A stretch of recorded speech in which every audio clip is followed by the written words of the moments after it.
सार्वजनिक बांधकाम विभागाकडून राज्यातील राज्यमार्ग, प्रमुख जिल्हा मार्ग, इतर जिल्हा मार्ग यावर देखभाल दुरुस्तीसाठी खर्च केला जातो। कोकणात पडणारा प्रचंड पाऊस पाहता इथे डागडुजी दरम्यान केलेला सर्व खर्च हा वाया जातो। हा माझ्या औचित्याच्या मुद्द्यावरून मला सभागृहात हा विषय मांडायचा आहे। साहेब, या वर्षी कोकणामध्ये पाऊस साधारण मे 19च्या दरम्यान पडला आणि तो नोव्हेंबर 9 पर्यंत म्हणजे जवळपास 6 महिने कोकणामध्ये भरपूर पाऊस होता, मोठ्या प्रमाणामध्ये पाऊस होता। 6 महिने कोकणामध्ये पाऊस पडला। तुम्ही विचार करा त्या रस्त्यांची अवस्था काय झाली असेल। आम्ही कॉन्ट्रॅक्टरांना जेव्हा विचारतो त्यांच्याकडे काय उत्तर नाही, आम्ही अधिकाऱ्यांना विचारतो त्यांच्याकडे काय उत्तर नाही। 6 महिने पाऊस पडला त्यामुळे काय झालंय, अधिकारी आणि कॉन्ट्रॅक्टर ढगांकडे बोट दाखवतोय। कदाचित अजून पाऊस पडेल या अपेक्षेवर ते लोक आहेत। मागची बिलं काढली गेली नाही सार्वजनिक बांधकाम विभागातून, म्हणून अजूनपर्यंत नवीन कॉन्ट्रॅक्ट घ्यावा की न घ्यावा कॉन्ट्रॅक्टरांना पडलेला हा प्रश्न आहे।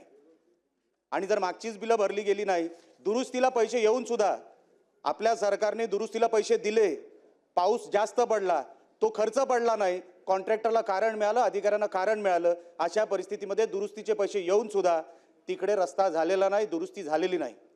महामार्गाचा पण तोच विषय। MDRचे रस्ते साहेब, MDRचे रस्ते असे कधीच खराब झाले नाहीत तेवढे ह्या पावसाळ्यात खराब झाले। दरवर्षी आपल्याला जर रस्ता बनवावा लागेल तर तो रस्ता टिकणार कसा? काही कॉन्ट्रॅक्टरांना आपल्याला ब्लॅकलिस्ट करावं लागेल, काही अधिकाऱ्यांना आपल्याला बंदोबस्त करावा लागेल, नाहीतर दरवर्षी जर दुरुस्तीचा पैसा येऊन फक्त तोच तो रस्ता आपण करणार असणार तर त्या रस्त्याला काय त्याच्यामध्ये क्वालिटी राहते आणि आपण लोकांना काय सांगणार आहोत। माझ्या मतदारसंघामध्ये साहेब सरासरी 4000 मिलीमीटर हा पाऊस पडतो। आम्ही तर रस्ते कसे टिकवायचे?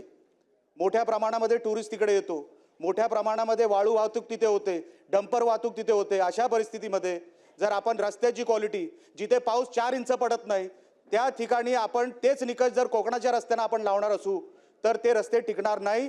दरवर्षी सरकार पैसे देऊन सुद्धा आपल्याला ते रस्ते जर टिकवता आलं नाही तर ती चूक आपली आहे असं मला वाटतं। ते कॉन्ट्रॅक्टर, ते अधिकारी जागच्या जागी त्यांचा बंदोबस्त व्हावं आणि शासनाने ते लवकरात लवकर करावं। आणि इव्हन महामार्गाला जो काही विषय झालेला आहे, कॉन्क्रीटचा रस्ताही आहे आणि डांबरी रस्ताही आहे। जिथे डांबरी रस्ता झालेला आहे तिथे डांबरी रस्ता खराब झालेला आहे, खड्डे एवढ्या मोठ्या प्रमाणात आहेत, ॲक्सिडेंट वाढलेत, बॉक्सवेलची कामं नाही आहेत, कॉन्ट्रॅक्टर रडतोय, त्याला पैसे मिळत नाहीये, त्याला पैसे द्यायचा प्रयत्न करत नाही। मी कुठल्याही कॉन्ट्रॅक्टरची बाजू घेणार नाही, घ्यायची मला गरज नाही, पण त्यांचा बंदोबस्त तरी करा, अधिकाऱ्यांचा तरी करा आणि आमचे रस्ते कोकणातले नीट करा आणि आमचे निकष जे कोकणाचे आहेत ते एकदा कायमचे बदलून टाका। तुम्ही मराठवाड्याचे निकष कोकणाला लावू नका, विदर्भाचे निकष कोकणाला लावू नका, ते टिकणार नाहीत ते रस्ते।